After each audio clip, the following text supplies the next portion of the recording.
Welcome. You're listening to The Radke Show with David and Melissa Radke.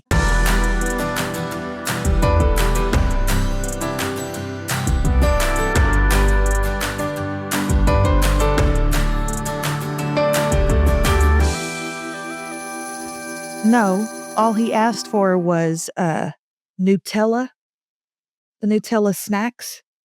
Oh, like it's not just the jar of it, but it's... No, that's the whole point. I said, why can't I order you a bag of pretzels and a jar of Nutella? And he said, because I want to be able to take it to school in my lunches. I said, I can't. And then he started laughing because he knew exactly what I was going to say. Rocco, we do this every year. You go to school for 1 week, you eat the lunch in the cafeteria, then you say you're going to take your lunches. You take your lunches for approximately 4 to 6 days, and then you never take them again.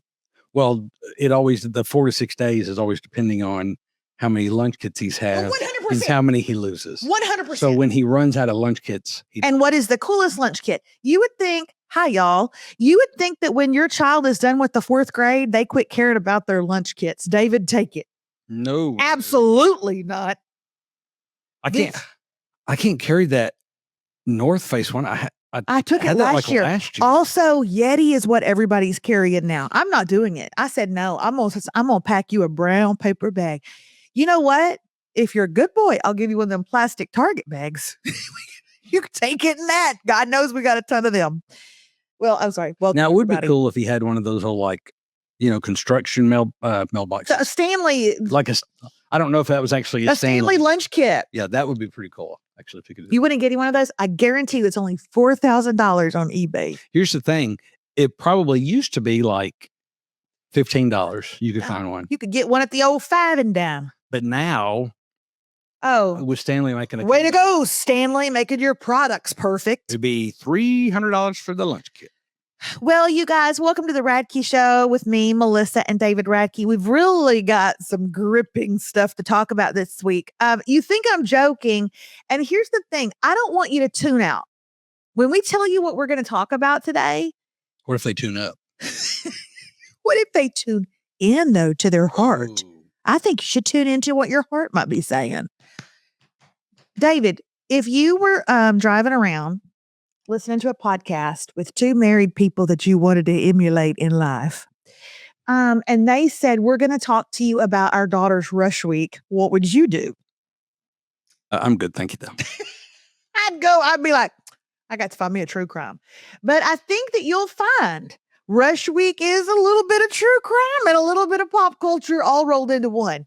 Okay, so before we get started, I wanted to mention something. We did deliver Remy to college this week, like for reals. Like she's for reals. Like before, when we took her to college and moved her in, we knew we would see her 1 week later for bid day because we were going to come down to bid day. Let me just go on record as saying, no, I wasn't going to go down for bid day.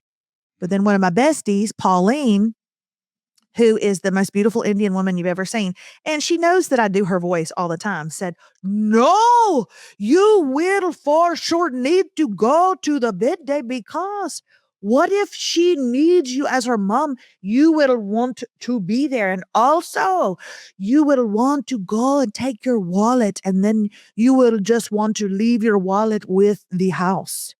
Whatever house she gets in, go ahead and leave your wallet because they will be taking everything out of it for the next year. I'm like, Pauline, you have terrified me. But anyway, she told me to go to bid day. We knew we would be seeing Remy in a week. So although we were sad to drop her off at school, we knew we'd be seeing her. Yeah, so that helped. We had a really good trial run because Remy was a camp counselor. For 6 weeks. For 6 weeks. So she was gone we saw her, twice during that time for 30 minutes or something. So she had been gone, just home for a little bit.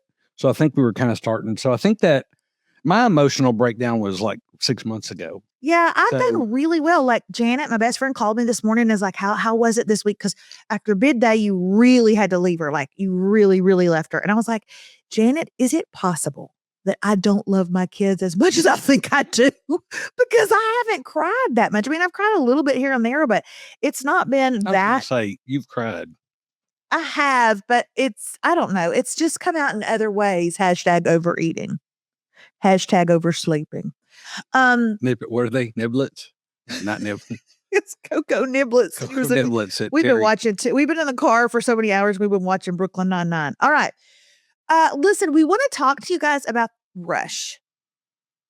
Because we want to tell y'all how some of y'all's daughters are acting. Okay? Anyway, I wanted to tell y'all something David Radke doesn't even know. And I had to pull my phone up because it's in my photos. So I come home yesterday and I take a long bath because we've been in the car for a long time. And I thought it might be time I check my Instagram direct messages. I don't know how you feel about your Instagram direct messages, but Instagram direct messages for me are like the McDonald's playland. Nothing bad happens there. If they are writing me, I don't think I have ever received one negative comment ever. Because you're talking about Instagram. Because that's on another show. We'll talk about that.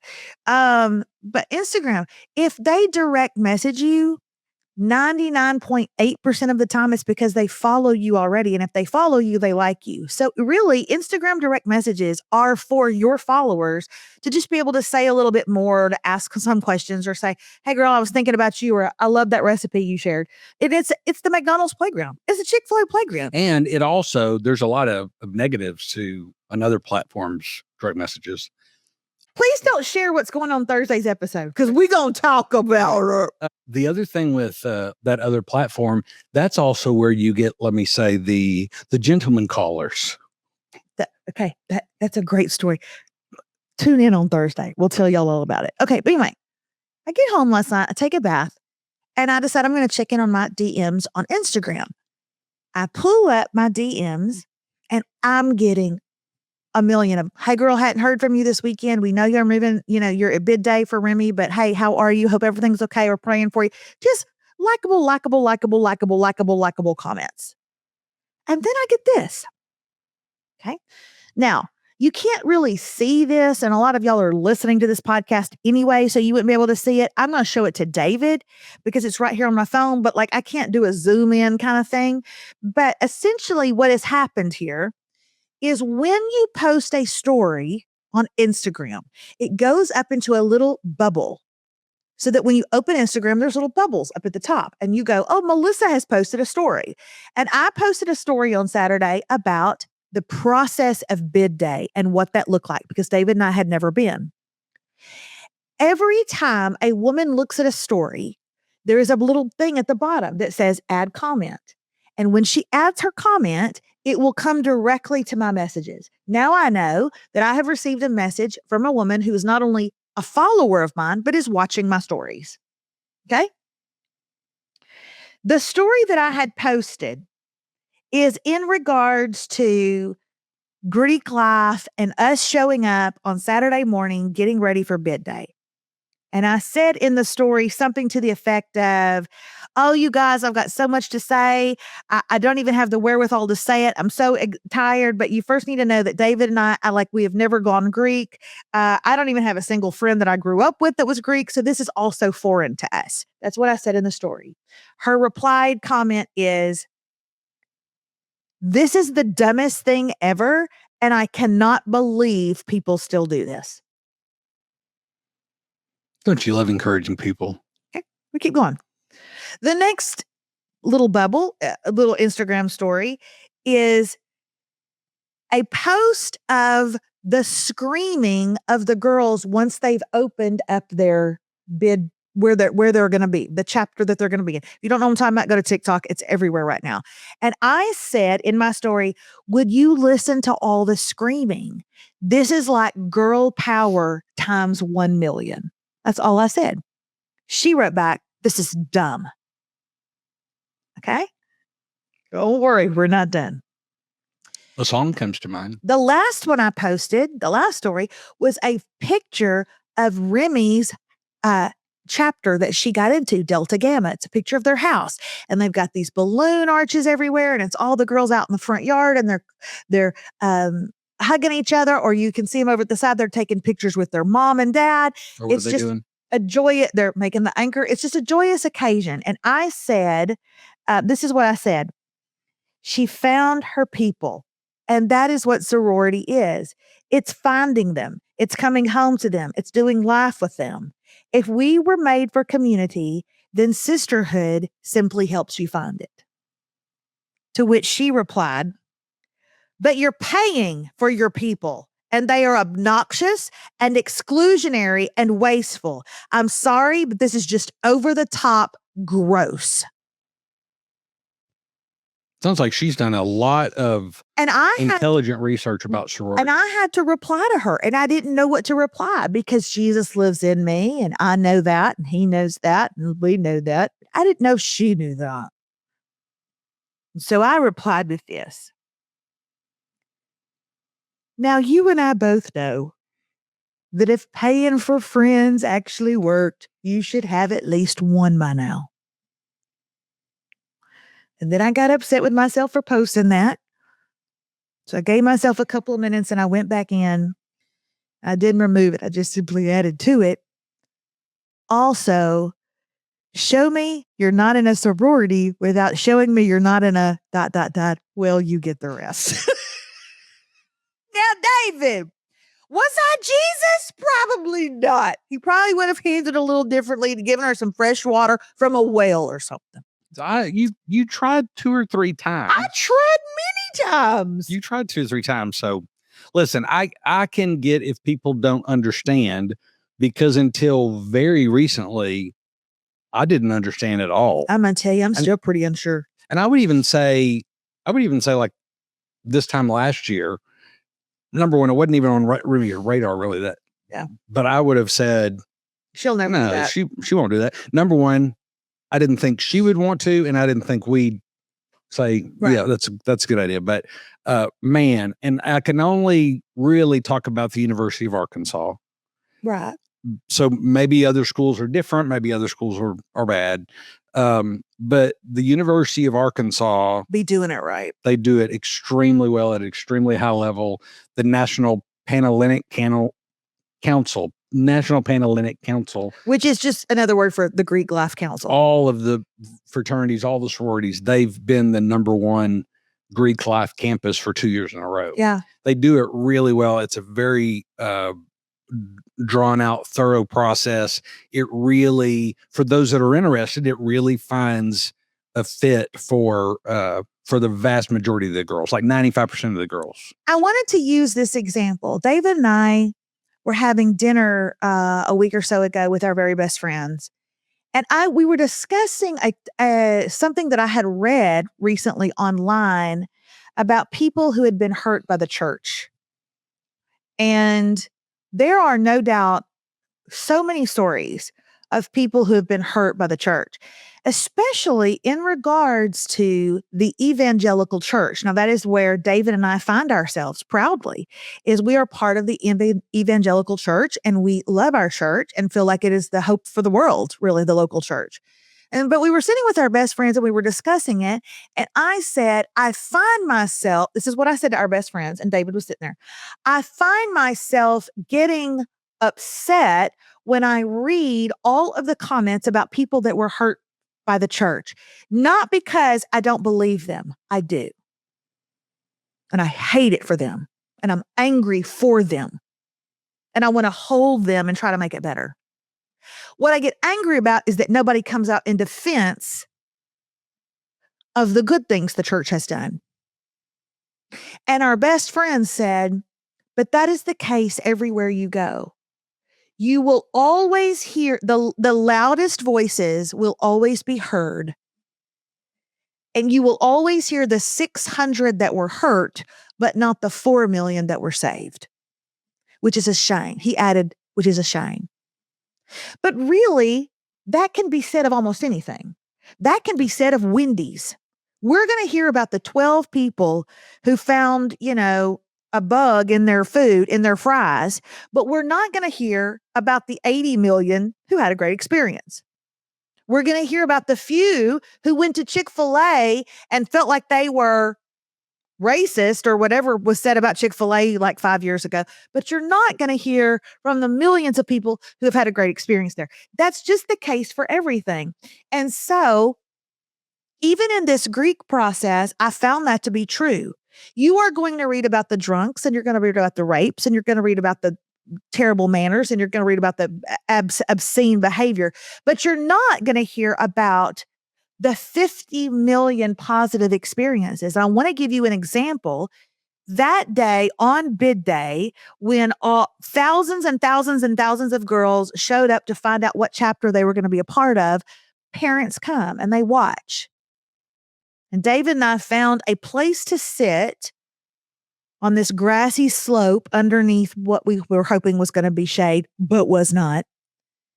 And I ended up talking to a woman sitting directly behind me that I did not know and I'd never met in my life. I'd never laid eyes on her, but we got to talking. And she said to me, after we had talked for a few minutes, she said, I've actually wanted to say something to you. I knew who you were, and I wanted to get a picture with you so I could show my girlfriends. We got to talking. We took a picture together. She was really nice. But you know what she said to me? My daughter wasn't sure if she was going to rush. You see, my daughter tends to be kind of shy and bashful, maybe even awkward a little bit. She's on a little bit on the spectrum. But this week has been so good to her, is what she said. This week has been so good to her, good for her. And here she is today, and she's going to march in with thousands of other girls, and she's going to open up an envelope of a chapter that wants her. When in high school, she probably felt over and over she wasn't wanted. And now she's going to open up today an envelope of where she is going to belong. What about that to the woman who communicated to me by direct message? What about that? What about for the girls who have a little trouble finding their spot? And then they get to find their spot. Like, we're not talking about that. And maybe we're not talking about that enough. Right. But David, that is the case with everything. It is. I think just society as a whole, they just want something negative to grab a hold of. Right. You know, the saying, misery loves company. That's good. And so they want to drag people down with them. They want people to be miserable like they're miserable. And it's not that maybe that lady didn't have this. Maybe people have had bad experiences in sororities. If there are people involved in any church, organization, you know, nonprofit, work, if people are involved, people are going to get hurt because we all do dumb things. I heard someone say once, you know how you can be sure to be hurt at church? Go. Yeah. That's because it's run by people. Like, people mess up. But then I think the next thing is, and this isn't for everybody, but it's for those that want to understand a little bit better. I'm trying not to say any derogatory words. They want to understand better, so they're willing to listen, or they're willing to look into something before they just see one individual post, or they see one TikTok video and they all of a sudden go, this is what this is. These are what these people are. And it's all wrapped up in that.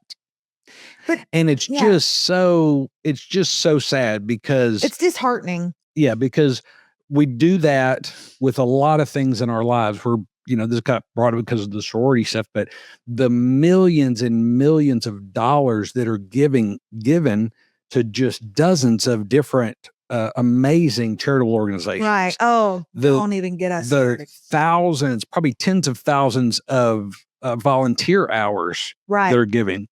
Again, at least in Arkansas's case, the 4-year graduation and the 6-year graduation rate of people in sororities are higher than the average students. Their GPAs are higher than the average That's students. right, because there's a level of accountability. I mean, there. so there's... Which I have to tell you, maybe your child doesn't need. Maybe your daughter doesn't need, but ours does. Remy teeters on having really incredible grades when she's held accountable, and run into the hills if she's not. That accountability is going to help her. Like, we're happy that she's going to have that. I wish I would have had that. My 13th grade. Seriously though, the question though for me though, really, and this isn't in regards to Rush or sorority, although we are talking about that, but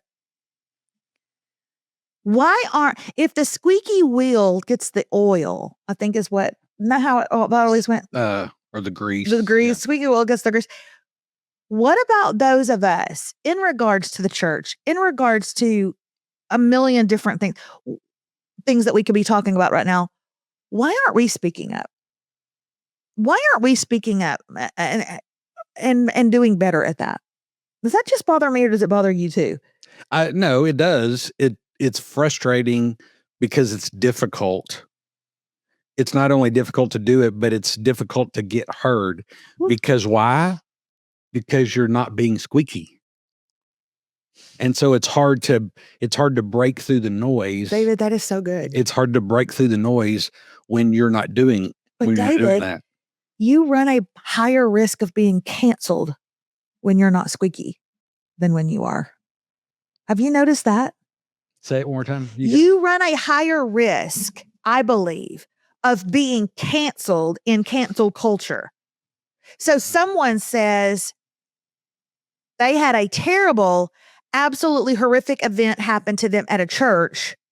And I come and say, and I hate that for you. I don't want that to have happened for you, but it saved my life. Can we just talk about how much it saved my, you know what? I knew I shouldn't have listened to Melissa Radke. She's just on here. You have a chance of being canceled for being kind. But and I want to say something to you guys. I want to tell you a little story. Remy told us this story on Sunday. It burned me the heck up. It burned Remy up. It made her so mad. And I was mentioning it today to my best girlfriend. And I was telling her, and she was like, oh my gosh, that just makes me furious. Don't say the name. I'm not. Okay. I'm not. On one of the rounds that Remy had during Rush Week was towards the end of the week. And she went into one of the houses, and they're really special. It's towards the end of the week. It's called Pref Week. And you sit with the girls in that chapter, and they tell you why the philanthropy that they choose to work with is so important to them. Why it really matters. Some of them work with juvenile arthritis, and they'll say, I suffer with this condition. So when I was looking at what house I wanted to be a part of, I really wanted to be a part of a house that worked with juvenile arthritis because it matters in my life. Like, it's that kind of thing. And Remy said, I was sitting in a meeting, Mom, and of all the philanthropies, it was on domestic violence. And she said, I'm sitting there, I'm a potential new member, and I'm sitting beside a potential new member. And on the other side is another potential new member, but all of the girls in front of us are the girls in the chapter, and they're sharing real life stories of domestic violence.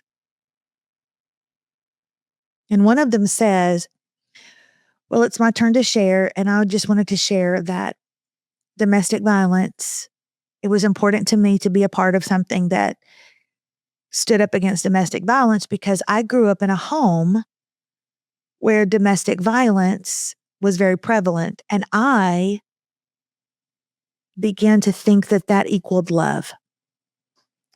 If he is abusive to you, it's because he owns you. And if he owns you, it's because he's possessive of you. And if he possesses you, then that must mean he loves you. But now I can say that is not the case. That doesn't equal love. And Remy said, like, you could hear a pin drop.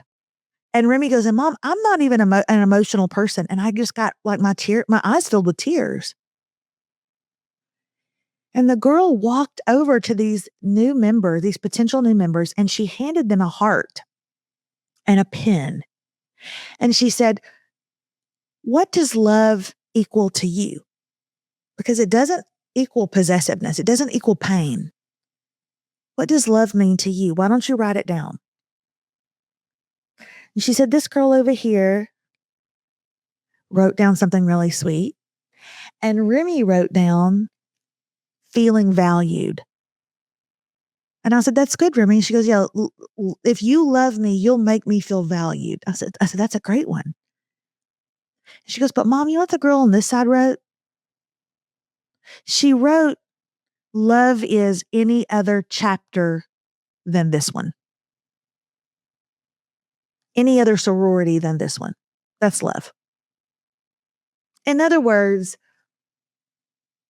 I don't want to be here. I don't want to listen to your story. I got my eyes set on that one over there. This is a waste of my time. Love is any other sorority but this one. And this is proof that there's always going to be an apple with a worm in it.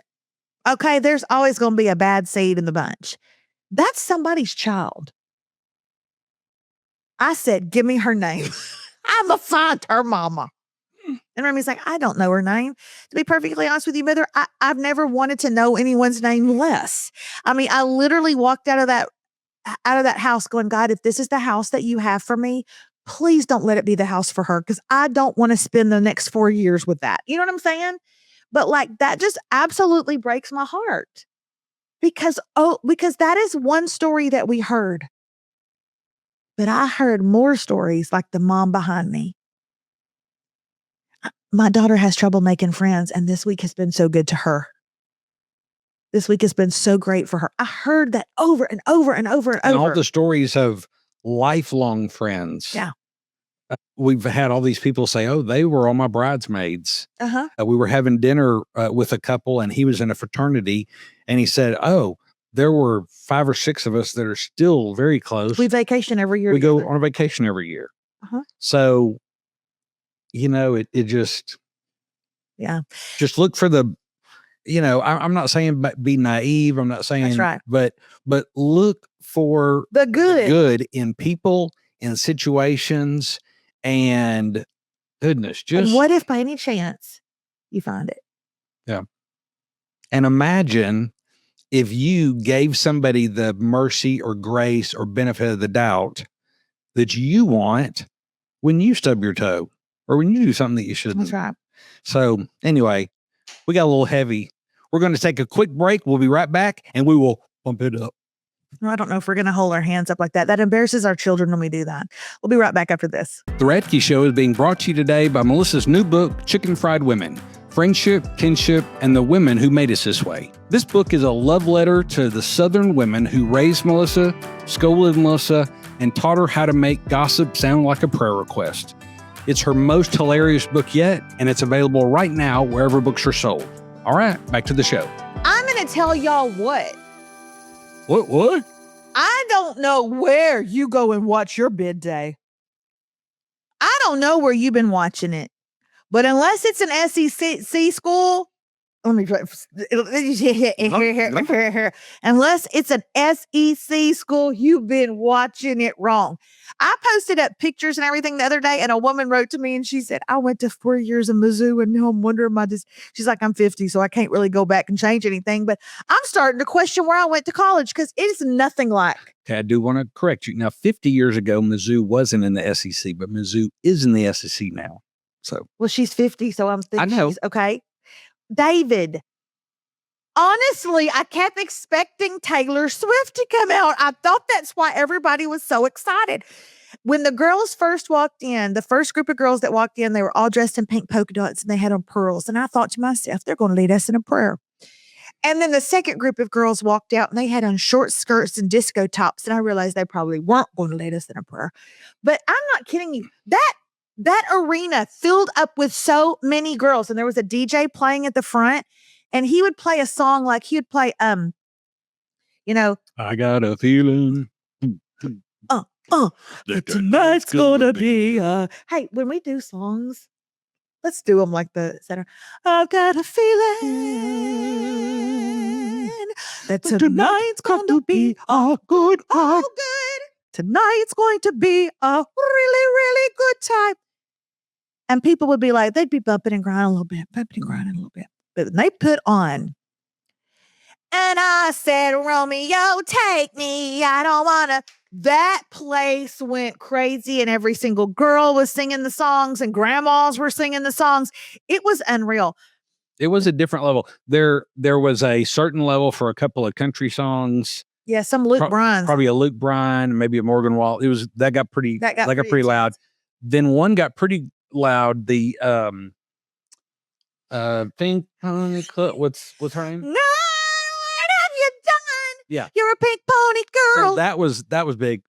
But when they played Taylor Swift, I thought, oh, she's coming out with her guitar. Different level.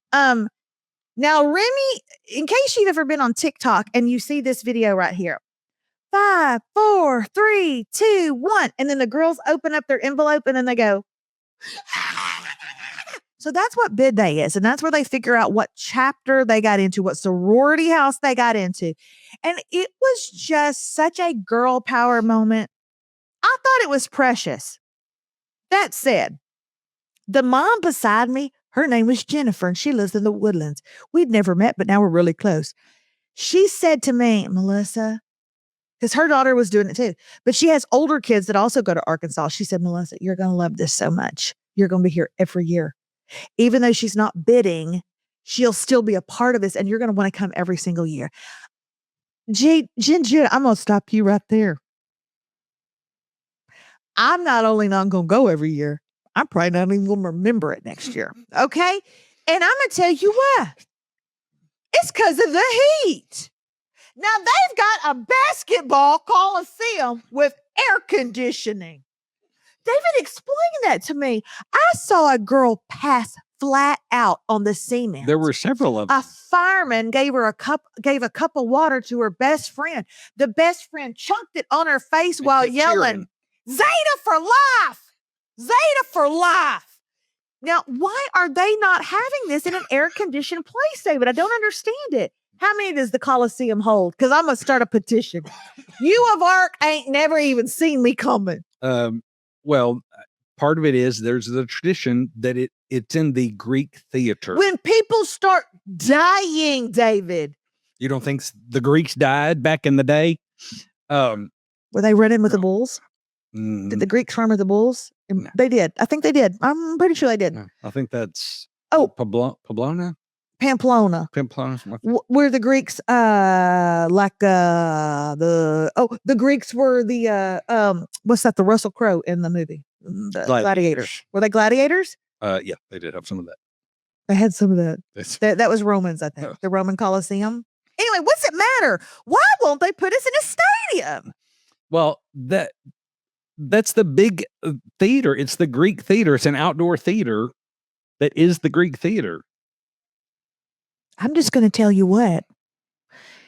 I think probably 8 girls who opened up their envelope and got happy would have been happier knowing grandma had not just died in the very back. It's what I'm thinking about it. Okay. The other thing is logistics. Because after they I don't give a crap about logistics. After they open it, then you appreciated my logistics on Saturday. Oh, David, getting sexy. They run to their houses. Mm-hmm. Well, the Greek theater is already a little way from the sorority houses. Yeah. But the basketball arena is much farther. Well, they got to be in tip-top shape. Nobody said I had to. I said to David, I need you to drop me off that Greek theater, pick me up right over it, and then drive me to the house. I didn't know there was going to be people walking around everywhere. She didn't know that police were going to be blocking the lane. I had to walk so far on my plantar fasciitis, y'all. It actually was a pretty cool experience. I don't believe, now I guess if Remy begged me to go, I would, but I don't see her doing that. But I'm glad we went. I'm glad we were part of it. Finish your thought. If Remy begged you to what? If she begged me to go next year, then I would probably go. Why are you acting like I'm going to be gone? Like I will have left the family and you and I will be divorced? Because I'm never sure if she begged you if you She wouldn't bother. I ain't going back. It was a powerful moment. I'm glad I saw it. Don't want to see it again. It's like a Jaws attack. You know what I'm saying? It's a powerful moment. And I couldn't turn my eyes away. I don't know that I want to see it again. Hey, we're going to do something really funny on our next segment. We'll be right back after this. The Radke Show is being brought to you today by Melissa's new book, Chicken Fried Women, Friendship, Kinship, and the Women Who Made Us This Way. This book is a love letter to the Southern women who raised Melissa, scolded Melissa, and taught her how to make gossip sound like a prayer request. It's her most hilarious book yet, and it's available right now wherever books are sold. All right, back to the show. My, was bitten twice shy, baby. Is that what made you think of it when I said a Jaws attack? Yeah. Once bitten, twice shy. You were bitten once by midday, and now you're twice as shy to go back. You guys. Hey, if it was in the fall, that'd be a lovely If it was in the fall, I'd have bid myself. I'd have bid on my own self. But it wasn't in the fall, was it? You might not have got a card. You do a winter bid day? You do a winter bid day, you watch how many parents come. Just saying. Y'all, we've done better little games than this one, but I did think it would be funny. I have come up with a name of 2 sororities David should be a part of. Okay, David can't be in sororities, but he could be in fraternities. I can't break it down for that, David. Okay, I looked up what are actual names of fraternities, and I have kind of come up with my own version of 2 that I think David would be excellent at being a part of. And he's come up with 2 sororities. And before y'all go, wait, is that a real sorority name? No, Linda. No, it's a play on words, Linda. Okay, so David, do you want to go first? You want me to go first? I'll go first. It don't matter. You want to do one and then I'll do one? Yeah. Okay. David should be, I think David would have wanted to be in this fraternity. This is so stupid. But he would have really excelled. And I think he would have made some of his best friends if he had been able to be a part of Alpha Eats a Lot of Pie. I like that. Y'all, there's this place in Houston called House of Pies. And every single time for 31 years that we have passed it, does he ask us to pull in and get pie? No.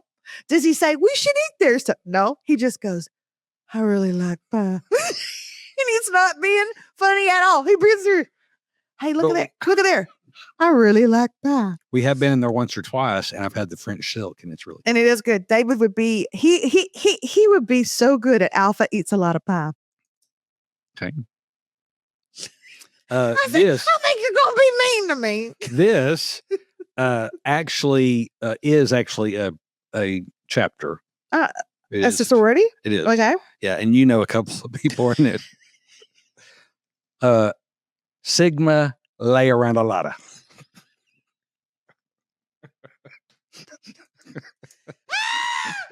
David, you think I would have met some of my best friends in Sigma lay around a lotta? Me, Casey, Julie. I went, but two girls that I went to college with that are still 2 of my very best friends to this day. They would have been a part of Sigma lay around a lotta. That's good. That's good. David, I don't know why you didn't ever try to go and be a part of Alpha Talks On and On.